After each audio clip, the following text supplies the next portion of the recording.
ये धर्म विरुद्ध भोगों का त्याग कर दे। विष के समान है ये, जब चढ़ते हैं तो पागल बना देते हैं और जन्म जन्म तक के लिए ऐसे संस्कार पुष्ट करते। तुम समझते हो 5 मिनट भोग लिया क्या होगा? ये 5 लाख जन्म तक नहीं मिटेगा। 5 लाख जन्म तक बार बार ये मैसेज आता रहेगा, आपने भोगा, ये भोगा, अब इसको भोगो और भोगो, जलोगे। इसलिए संत जन कहते हैं विष एक जन्म नष्ट करता है, विषय लाखों करोड़ों जन्म तक नष्ट करते रहते हैं। ये अनुभव का है। आप जब भजन करते तो रोज देखो ना क्या भेजता है मन, क्या फेंकता है, वही विषय वही विषय। लाख इसकी जिद को देखो, लाख इसको भजन में लगा, वही विषय सामने, वही विषय। हार जाता है कमजोर उपासक और फिर विषय सेवन करता है, फिर वो चक्र रुक जाता है, फिर वो पुल टूट जाता है जिससे वो बहुत समुद्र से पार जाना चाहता है।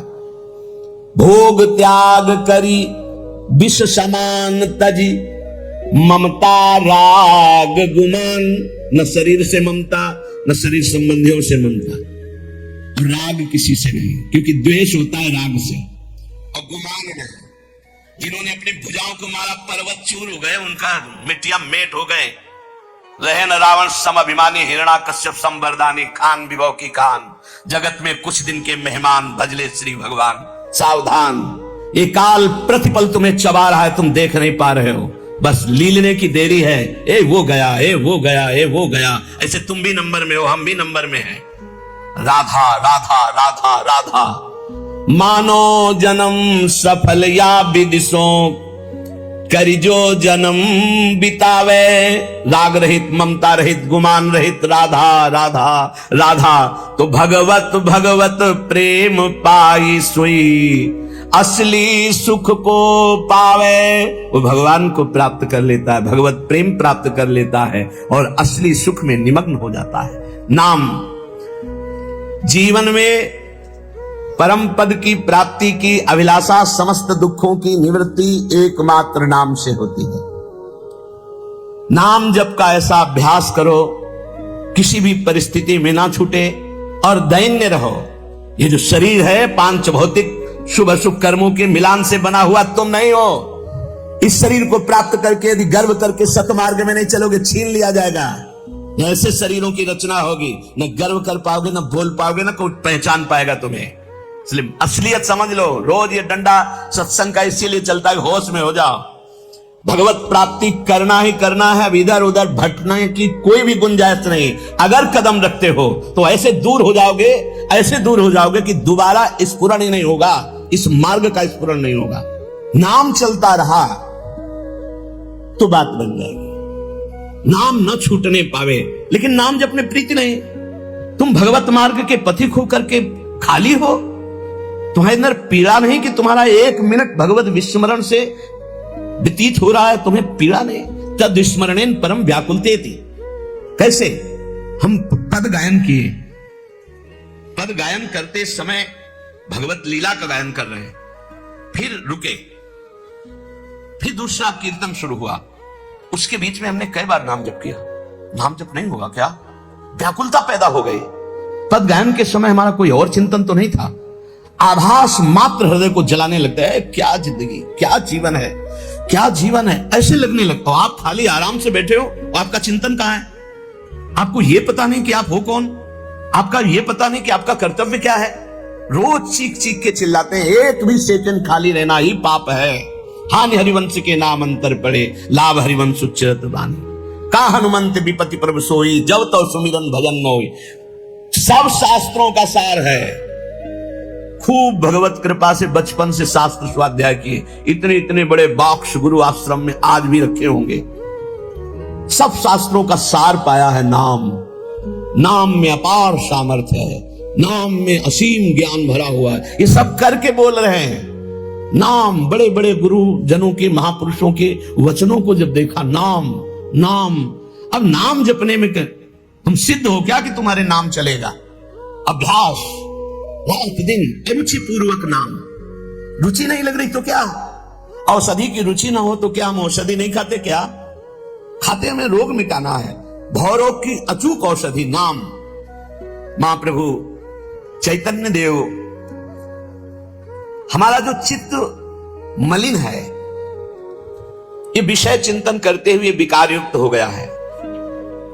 चैतन्य देव कह रहे, चेतो दर्पण मार्जनम भव महा दावाग्नि निर्वापणम श्रेयः कैरव चंद्रिका वितरणम विद्यावधू जीवनम आनंदाम्बुदिवर्धनम प्रतिपदम पूर्णामृता स्वादनम सर्वात्मस्नपनम परम विजयते श्री कृष्ण संकीर्तनम। जब हम नाम जप करते हैं तो प्रतिपल हमारे चित्त रूपी दर्पण का सफाई हो रही है, परिमार्जन। चेतो दर्पण मार्जनम, मार्जन जैसे हम पोछा लगाते हैं, शीशा को साफ करते हैं, राधा राधा कृष्ण कृष्ण, तो हर समय हमारा चित्त दर्पण साफ किया जा रहा है। बहुत परत की परत गंदगी लगी है, वही गंदगी दिखाई देगी। काम क्रोध लोभ राग द्वेष इन्हीं की वृत्तियां, ये सफाई हो रही, या नहीं।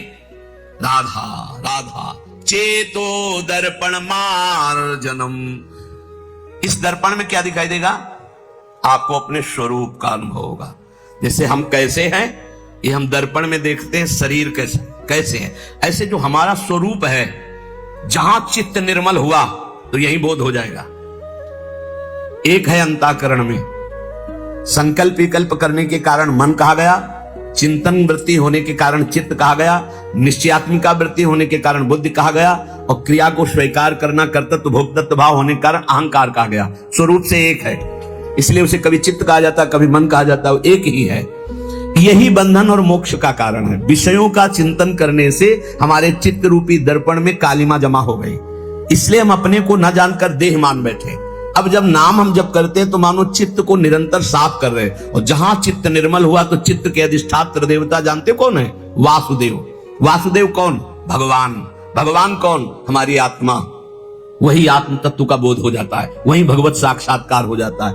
चेतो दर्पण मार्जनम, बार बार नाम जप कर रहे तो मानो हम अपने चित्त रूपी दर्पण को साफ कर रहे हैं। भव महादावाग्नि निर्वापणम, जैसे जंगल में दावाग्नि लग जाती है तो एक ही उपाय होता है, वर्षा हो जाए, बस तुरंत अग्नि शांत हो जाएगी। तो नाम कीर्तन, नाम जप क्या है? इस संसार में जो आग लगी, कामाग्नि, क्रोधाग्नि, लोभाग्नि, मदाग्नि, मोहाग्नि, ये सब अग्नियां हैं, इनको शांत करने के लिए नाम जप, नाम कीर्तन क्या है? वर्षा है, वर्षा। राधा राधा राधा, ये सब शांत होते चले जाएंगे। कभी भी ना अपने मन को प्रसन्न करने के लिए कुछ गलत करें, और ना कभी किसी के मन को प्रसन्न करने के लिए कुछ धर्म विरुद्ध करें। जीवन भर चलना पड़ेगा। शब्द लिख लो, अपना मन जब गलत मार्ग से सुखी होने की बात करे तो बहुत जलन होती, तो लगता है कर दो यार, शांत हो जाएगा। कभी धोखे में मत फंसना, ये दुष्ट तुम्हारे ऊपर चढ़ बैठेगा, तुम्हारा नाश कर देगा। ऐसे ही कभी किसी के भी मन को खुश करने के लिए कुछ मत करना, नहीं तो मर जाओगे अपने परमार्थ से, मिट जाओगे सतमार्ग से, और तुम्हारी वासना तुम पे हावी होके, और भय और वासना तो तुम्हें गुलाम बना लेंगी। ये कागज में लिख लो, ये अनुभव की बात कहता हूं, छाती के अनुभव की बात कहता हूं। महापुरुषों ने, संतों ने जो शास्त्रों में लिखा है वो मन को जोड़ के लिखा है। कैसे अनुभव होता है? तुम्हारे मन में अपने मन को जोड़ दिया, पूरा का पूरा संपूर्ण मन का भाव आ गया, उसी को समझा जाता है। दावाग्नि निर्वापणम, भव दावाग्नि, संसार रूपी दावाग्नि को शीतल जल की तरह शांत करने के लिए नाम जप है, नाम कीर्तन है। महाप्रभु चैतन्य देव कह रहे, श्रेयः कैरव चंद्रिका वितरणम। जैसे बढ़िया चांदनी खिलती है तो कुमुदनी खिलना, चंद्रमा की चांदनी को देखकर जैसे कुमुदनी खिलती है, ऐसे श्रेयः कैरव, कल्याण रूपी कुमुदनी, परम कल्याण रूपी कुमुदनी के खिलाने के लिए नाम चंद्रमा की चांदनी है। नाम कीर्तन, नाम जप निरंतर महामहिम है। ये नाम चेतो दर्पण मार्जनम, चित्त रूपी दर्पण का मार्जन करने वाला है। भव महादावाग्नि निर्वापणम, संसार अग्नि को शांत करने के लिए शीतल जल है।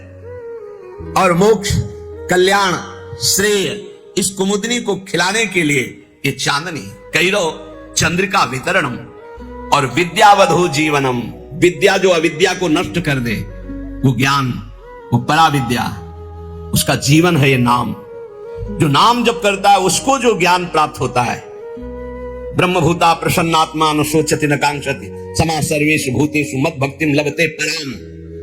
जो परा ज्ञान है, परा भक्ति है, वो नाम से प्रकट होता है।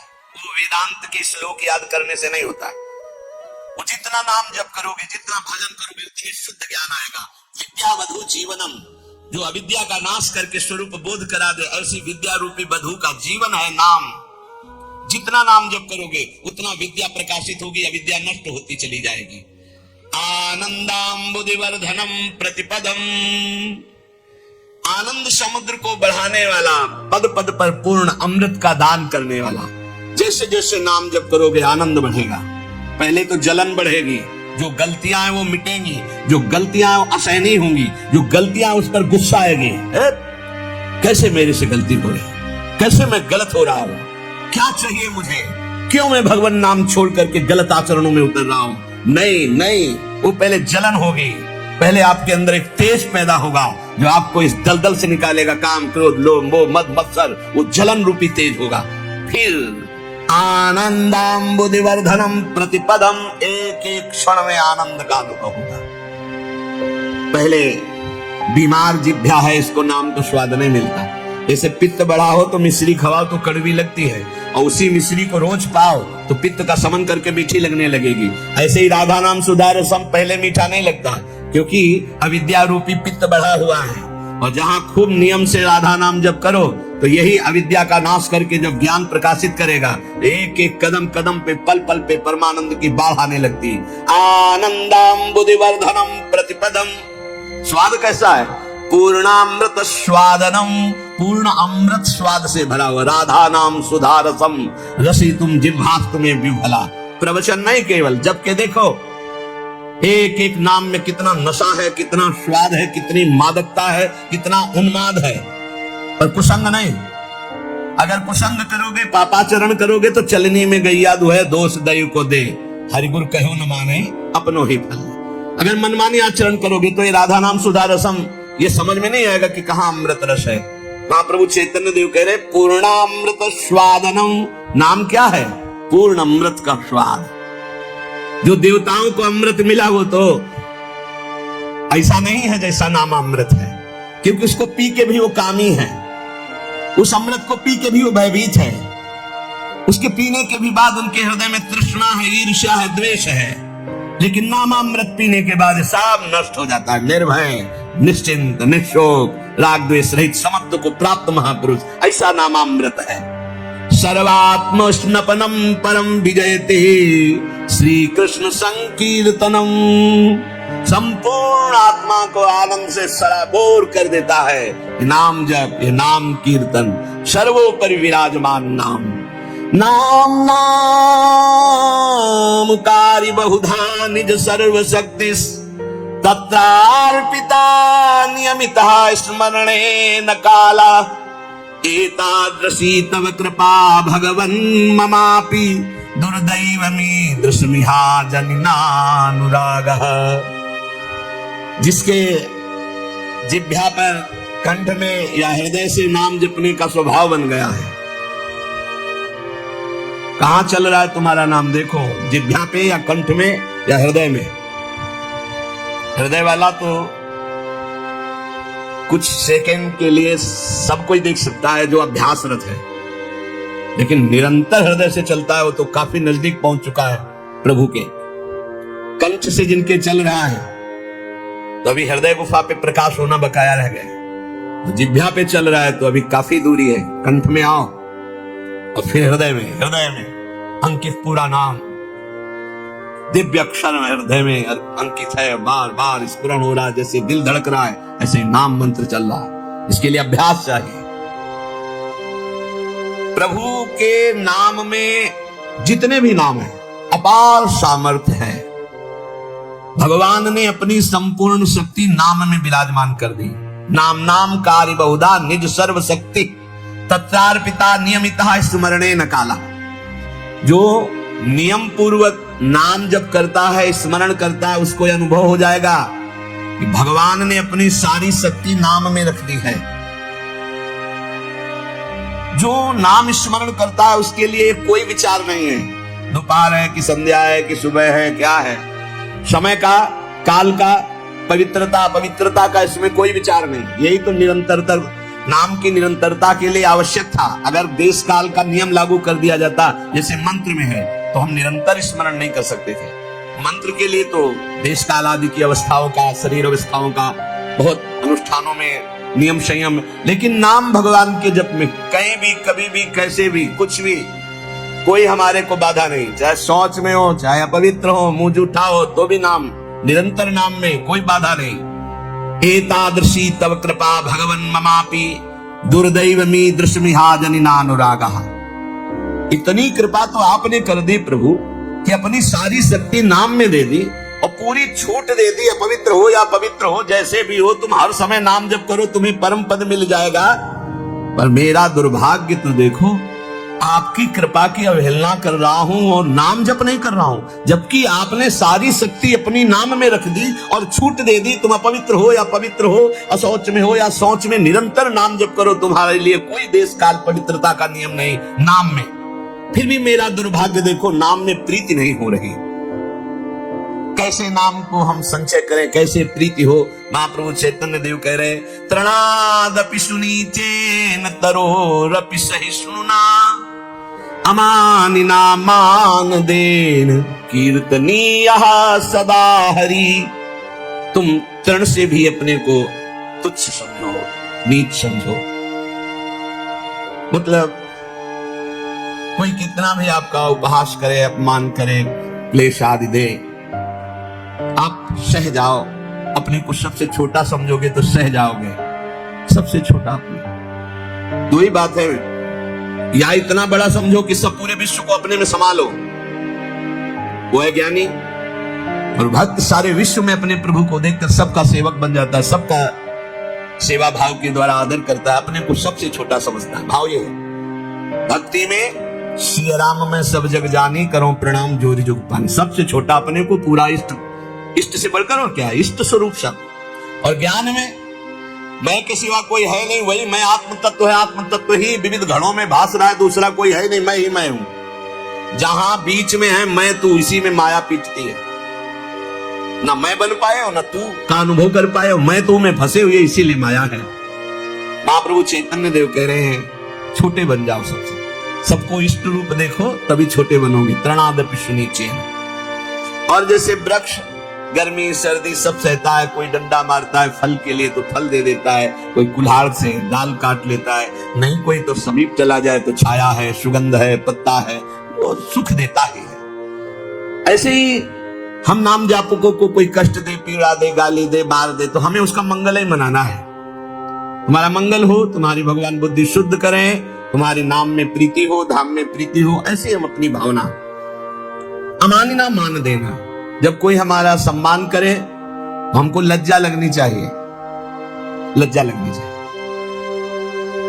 हम इस योग्य नहीं है, ये हमारा सम्मान नहीं, हमारे गुरुदेव इष्ट देव का है। किसी भी भाव से सही, सम्मान स्वीकृत नहीं होना चाहिए। लाखों लोग प्रणाम करें लेकिन आपकी स्वीकृति ना हो अंदर से, तो कोई प्रभाव नहीं। एक प्रणाम करे स्वीकृति हो गई तो बाधा पहुंच जाएगी। दूसरों को सम्मान दे, स्वयं सम्मान रहित रहे। सब ही मान प्रद आप अमानी। ये बहुत कठिन है, दूसरों को सम्मान देना, स्वयं सम्मान रहित होना बहुत कठिन। लेकिन परम पद भी तो प्राप्त होना है, तो हमको फिर ये सहना होगा। अपने को सबसे छोटा समझना, आई हुई विषमता को सह जाना, सम्मान प्राप्त होने पर उसे स्वीकार न करना, दूसरों को सम्मान प्रदान करना। अमानिना, स्वयं मान रहित होकर दूसरों को मान देना। और सदा निरंतर, सदा सर्वकाले सुमामन स्मरित, निरंतर भगवत स्मरण और अपने कर्तव्य का पालन करते रहना। न धनम न जनम न सुंदरी कवितां वा जगदीश कामये मम जन्मनि जन्मनीश्वरे भवता भक्ति रहे तुकी त्वयि। हे प्रभु, मैं धन, परिवार, स्त्री, बहुत काव्य रचना करना, पांडित्य, इन सब की इच्छा नहीं करता। न धनम न जनम न सुंदरीम कविताम वा जगदीश कामये। हे जगदीश, हे प्रभु, मेरे अंदर ये कोई कामना नहीं है कि मुझे धन मिले, मुझे सुंदर स्त्री मिले, मुझे सुंदर परिवार मिले, मैं बहुत काव्य रचना करने वाला बनूं, मैं बहुत पांडित्य युक्त हूं। तो क्या चाहते हो? बस प्रभु, मम जन्मनि जन्मनीश्वरे भगवता भक्ति रहे तुकी त्वयि। यदि हमारे कर्मों के अनुसार हमको फिर जन्म मिले तो आपकी ही भक्ति करूं, बार बार जन्म मिले लेकिन आपकी ही अनुराग भक्ति में मैं मगन रहूं। हे परमेश्वर, तुम्हारे स्वरूप में मैं स्थित होकर बार बार जन्म हो, मुझे कोई परेशानी नहीं। अयि नंद तनूज किंकरम पतितं वाम विषमे भवाम्बुधौ कृपया तव पाद पंकज स्थित धूलि सदृशं विचिन्तय। हे नंद सुनो, हे नंद नंदन, मैं तुम्हारा दास हूं, बस तुम्हारा दास हूं। इस घोर दुष्पार संसार सागर में पड़ा हुआ हूं। मुझको कृपा पूर्वक आप अपने चरणों की धूल बना लीजिए। जैसे चरणों में धूल हर समय लगी रहती है, नाथ मैं आपके चरणों से लगा रहा हूं। हे नंद नंदन, ये महाप्रभु चैतन्य देव कह रहे, ऐसी हम पर कृपा कीजिए। नयनम गलदश्रुधारया बदनम गद्गद रुद्धया गिरा पुलकैर्निचितं वपुः कदा तव नाम ग्रहणे भविष्यति। प्रभु, ऐसी मेरी स्थिति कब होगी? मेरे आंखों से अश्रुधारा बह रही हो। नयनम गलदश्रुधारया, मेरा कंठ अवरुद्ध हो गया हो, आंखों से अश्रुधारा हो, शरीर में रोमांच हो, मेरी वाणी अवरुद्ध हो रही हो और मैं पुकार रहा हूं कृष्ण कृष्ण कृष्ण कृष्ण, राधा राधा राधा। बस यही जीवन की परम स्थिति है। स्वाभाविक ऐसी स्थिति हो कि भगवान नाम लेते हुए रुदन हो रहा हो, अश्रुधारा चल रही हो, रोमांच है, पुलकित है, कंठ अवरुद्ध है, और उस समय भगवदाकार वृत्ति, ये सतरति सतरति सालोकांता। नयनम गलदश्रुधारा वदनम गदगद रुद्धया गिरा पुलकैर्निचितं वपुः कदा तव नाम गृहणे भविष्यति। आपका नाम उच्चारण करते ऐसी स्थिति हो जाए, आंखों से अश्रु बहने लगे, कंठ अवरुद्ध हो जाए, शरीर रोमांचित हो जाए, पुलकित हो गया, ये परमानंद की बाढ़ आ जाए, आ जाएगी।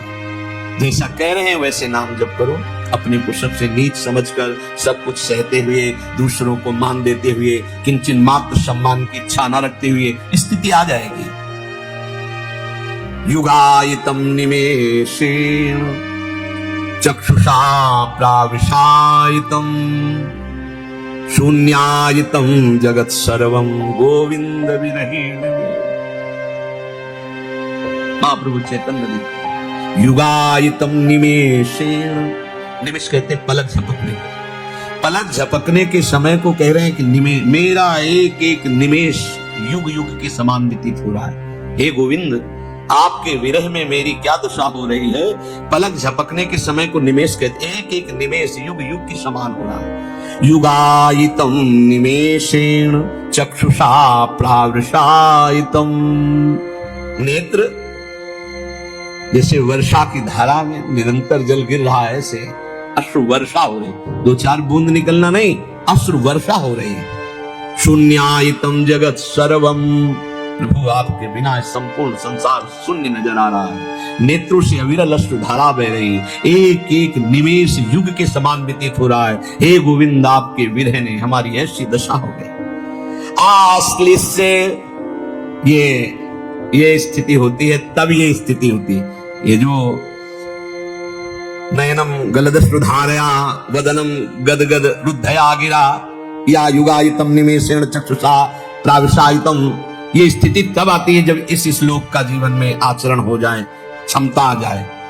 आश्लिष्य वा पादरतां पिनष्टुमा मदर्शनान् मर्महतां करोतु वा यथा तथा वा विदधातु लंपटु मत प्राणनाथस्तु सैव नापरा। ओहो, यही चाहिए। मैं आपकी हूं, आपकी हूं, बस आपकी चरण सेवा के सिवा मेरा कोई उद्देश्य नहीं, कोई और नहीं। अब आप गले से लगा लो या लात मार के पैरों से रौंद करके निकल जाओ। आश्लिष्य व पादरताम पिनष्टुमा मदर्शनम नान मदहताम करोतु वा। रौंद डालो, गले लगा लो कि आप मुझे अपना मान करके या आप मुझे तिरस्कार करके रौंदते हुए निकल जाओ। आप करुणा करके आ जाओ, दर्शन दे दो कि मेरे लिए रो रही है, या मरमहत करने वाली बातें कह के निकल जाओ। आप तो स्वतंत्र हो, जैसा चाहो वैसा करो, पर मेरी बात सुन लो। मेरे तो प्राणनाथ आप ही हो और आप ही रहोगे, दूसरा कोई नहीं। चाहे दर्शन देओ या न देओ, चाहे गले लगाओ, चाहे पैरों से रौंद दो, चाहे प्यार भरी बात करो, चाहे कटु वचन बोलो, मेरे तो प्राणनाथ आप हो, आप ही रहोगे। अब ये आपके व्यवहार से मुझे कोई लेना देना नहीं। या आप मुझे प्यार करो तो आप मेरे प्राणनाथ, आप मुझे तिरस्कार करो तो मैं आपसे द्वेष नहीं, आपके सिवा मेरा कोई नहीं। श्रुतमप्योपनिषदम दूरे हरि कथामृतात् यन्न शन्ति द्रवचित्त कंपाश्रुपुलकादयः। इसीलिए मैं उपनिषद नहीं सुनता, क्योंकि उपनिषद की कथा सुनने वालों के कभी आंसू नहीं आए, कभी हृदय द्रवित नहीं हुआ। लेकिन कृष्ण कथा सुनने वाले कभी बचे नहीं, इनको रोना ही पड़ा और इनका हृदय द्रवित हुआ। इसीलिए मैं कहता हूं कि श्री कृष्ण कथा सुनो, जिससे हृदय द्रवित होकर के अश्रु प्रवाह होने लगे। चैतन्य देव जी कह रहे, आहा क्या स्वरूप है मेरे नंद नंदन का। दधी मथने निनादैस्त्यक्त निद्रा प्रभाते निभृत पदमगारम वल्लवीनां प्रविष्टः मुख कमल समीरैरासु निर्वाप्य दीपान् कवलित नवनीतः पातु मां बालकृष्णः। ब्रह्म मुहूर्त का समय है, प्रातः काल। लाला जग करके भूख से व्याकुल होगा तो उसे मक्खन पलाएंगे, इसलिए दधि मंथन कर रही और बीच बीच में गुनगुनाती जा रही भगवत नाम भगवती यश। घर घर की आवाज सुनकर लाला की नींद खुली। वो धीरे से, पैरों के शब्द न हो, ऐसे धीरे धीरे जग करके प्रवेश किए और वहां जो दीपक था मुख की वायु से उसे बुझा दिया और नवनीत गटक रहे हैं।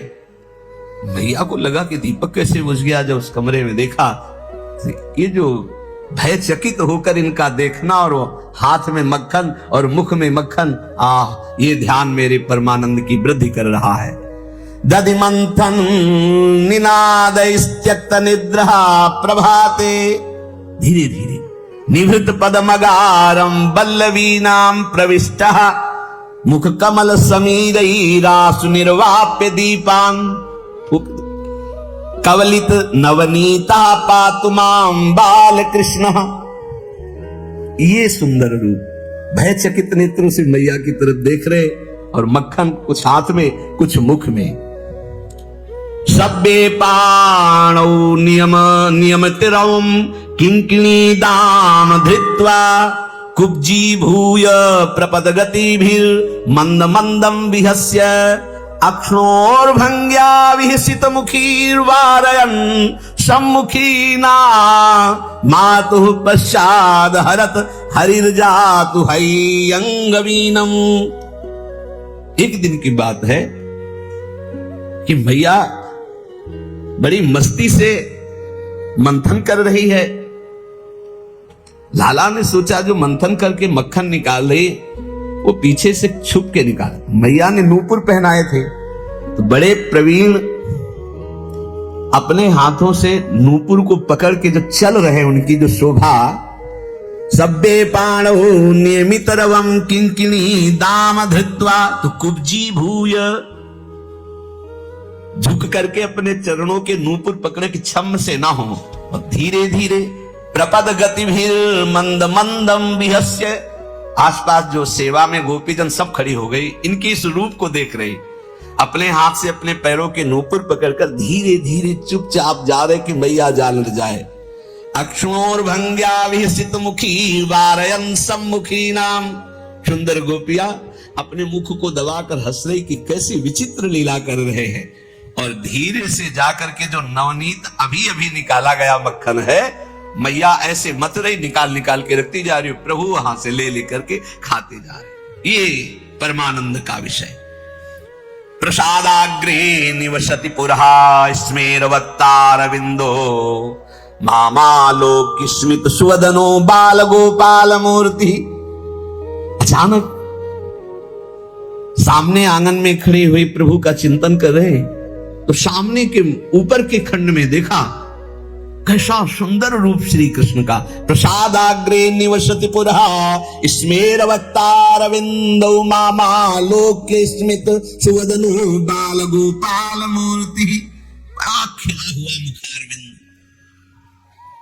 श्री कृष्ण मामावलोक मेरी तरफ देख रहे हैं, स्मित सुवदनो, और मुस्कुराते जा रहे हैं, और ऐसे श्रीमुख से शोभा का विस्तार करते, इशारा करते जा रहे कि मेरे हृदय में कृपा प्रसाद की तरंगे उठ रही। और इस प्रसाद के प्रसादाग्रे, प्रसाद के ऊपरी भाग में विराजमान, जब निरंतर भगवत चिंतन चालू होता है तो ये लीलाएं शुरू हो जाती है। कहीं कहीं प्रभु विराजमान, कहीं कोई लीला, कहीं कोई भाव, कहीं वो हर समय इसी में भूल जाता है। तभी तो देश शुद्धि का विस्मरण हो जाता है, पता नहीं कुछ रात दिवस का। पर इस स्थिति को प्राप्त करने के लिए जैसे सत्संग की महिमा है, ऐसे कुसंग की भी महिमा है। अगर सत्संग भी करोगे और कुसंग भी करोगे तो हो सकता है कुसंग जोरदार हो जाए, क्योंकि भूत जन्मों से कुसंग ही होता रहा है। श्री नारायण भट्टाचार्य जी के वचन, अभक्त संगो देहो वाचिको मानसस्तथा त्रिविधोपि परित्याज्यो भक्ति कामनया बुधई कायिका काय संबंधात वचसा भाषणात्मकः अन्नादिनाम मानसस्तु पारंपर्योर्ध दोषदः। यदि तुम भक्ति के इच्छुक हो, प्रेम के इच्छुक हो, भगवत दर्शन करना चाहते हो, तो अभक्तों का संग कभी भूल कर मत करना। ना तो देहोत्थो वाचिको मानसस तथा, ना शारीरिक होने पावे, ना वाणी से होने पावे, ना मानसिक होने पावे। एकांत में बैठकर दुष्ट का चिंतन भी करना, उसका संग करना होता है। दुष्ट आचरण का, दुष्ट स्वभाव का, दुष्ट व्यक्ति का, दुष्ट घटना का चिंतन नहीं करना चाहिए, ना उसके विषय की चर्चा करनी चाहिए। बहुत दुष्ट है वो, ऐसा वैसा, आप उसका संग कर रहे हैं, और ना शरीर से संग करना चाहिए। त्रिविधोपि परित्याज्यो भक्ति कामनाया बुधई। बुद्धिमान को चाहिए तीन प्रकार का जो संग, शारीरिक, मानसिक और वाचिक, तीनों प्रकार का संग त्याग दे। ऐसे मानसिक सत्संग भी होता है। आज सत्संग में सुना, आज वो संते बोल रहे थे, आज ऐसा, तो आपका सत्संग पूरा मानसिक, परस्पर बैठ करके भगवत चर्चा ऐसे सुनी, ऐसा ऐसा, ये वाचिक हो रहा है, भक्तों के संग में बैठे शारीरिक हो रहा है, ऐसे ही कुसंग होता है। तो कह रहे कायिका काय संबंधात, देह संबंध से जो अवैष्णव है, भजन नहीं करता, दुष्ट स्वभाव का, वो कोई भी हो, जाके प्रियन राम वैदेही तजेता ही कोटि बैरी सम यद्यपि परम सनेही, कोई भी हो, पिता माता भाई बंधु परिवार का कोई जो भगवान का विरोधी है, किंचन मात्र भगवत भक्ति का अंग उसके हृदय में नहीं है, तो हमारा कर्तव्य है कि जरूरत पड़ने पर हम उसकी सेवा कर देंगे, पर संग नहीं करेंगे, न वाचिक, न मानसिक, न शारीरिक। अधिकार है, तुम पिता हो, माता हो, जरूरत पड़ेगी, तुम दुख में हो, तुम तुम्हारी सेवा कर देंगे, लेकिन तुमसे हम मन नहीं मिलाएंगे, क्योंकि तुम भगवत विमुख आचरण करते हो। जो अभक्त का संग करता है तो भक्ति उसकी बाधित हो जाती है। पुत्र हो, अभक्त हो, संग नहीं, पिता हो, अभक्त हो, संग नहीं, माता हो, अभक्त हो, संग नहीं। तजो पिता प्रहलाद विभीषण बंधु भरत महतारी गुरु बलि तजो कंत ब्रज बनितन भे मुद मंगलकारी। ये दूसरों को मंगल करने वाले बन गए, जो भगवत विरोधियों का त्याग कर दिया।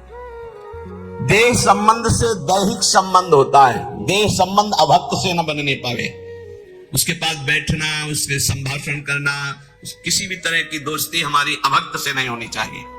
जो भगवत विमुख है बिल्कुल नहीं। भगवत विमुख अगर संग किया तो पक्का भक्ति में बाधा पड़ जाएगी, पक्का बाधा पड़ जाएगी। फिर वाचिक बातचीत करना उसके विषय की, वो है नहीं शरीर से पास, बहुत दुष्ट है, बहुत नीच है, ऐसा वैसा, उसका संग हो रहा है वाचिक, उसकी चर्चा भी नहीं करनी। और फिर मानसिक, मन से उसका चिंतन नहीं करना। और दूसरा मानसिक संग, अन्न दिया हुआ नहीं खाना, भोजन नहीं खाना, अभक्त का दिया हुआ भोजन नहीं पाना। जैसे राजा माधव सिंह ने जब विरोध किया रत्नावती का, तो कहा आज से मैं नियम लेती हूं, तुम्हारे द्वारा दिया हुआ एक कवल नहीं पाऊंगी, राजअन्न का त्याग करती हूं, क्योंकि तुम राजा हो और तुम भगवान के विरोधी हो, संतों के विरोधी हो, इसलिए आज से मैं त्याग करती हूं, न राजमहल में रहूंगी और तुम्हारा दिया हो। ऐसा परम पावन चरित्र है रत्नावती जी का कि ये तो केवल भगवान की ही सामर्थ्य को धारण करके ऐसा किया जा सकता है। अगर ये निर्वाह न कर पाए और शरीर से अभक्त का संग हो गया या वाचिक या अन्न आदि का, तो आपके भजन में फर्क पड़ जाएगा, आपकी भक्ति बाधित हो जाएगी। और हृदय में किसी जाति पक्ष का गर्व नहीं होना चाहिए भगवान की भक्ति में, कि मान लो आप उत्तम कुल के हो और कोई मध्यम या निकृष्ट, और आप उस वैष्णव के प्रति वो भाव रखें कि वो तो निकृष्ट कुल का, फिर तो आपका पतन हो जाएगा पक्का। इसलिए अभक्त का संग पतन करता है और जाति अभिमान ये पतन कर देता है। भक्तों के कुल एक ही होते हैं। जैसे अपने यहां श्री हरिवंश सुगोत कुल देव जाति हरिवंश, श्री हरिवंश स्वरूप हित रिद्धि सिद्धि हरिवंश। किसी से कभी नहीं पूछा होगा आज तक, किसी से नहीं कि आप किस जाति के हो, कभी नहीं। हमारी सत्ता ही नहीं है, हमारे यहां सत्ता ही नहीं है, न जाति की न कुल की न इसकी मर्यादा, इसकी कोई सत्ता नहीं। सत्ता इतनी है कि तुम हरि के प्राप्ति के मार्ग में कदम रख रहे हो तो तुम श्री हरि के हो, बस। कल हम ऐसे विनोद में कह रहे थे अपने साधकों से कि यार अगर हमसे कोई पूछे कि ये संत कहां के हैं तो हम नहीं बता पाएंगे, तो लोग कहेंगे कि बाबा झूठ बोल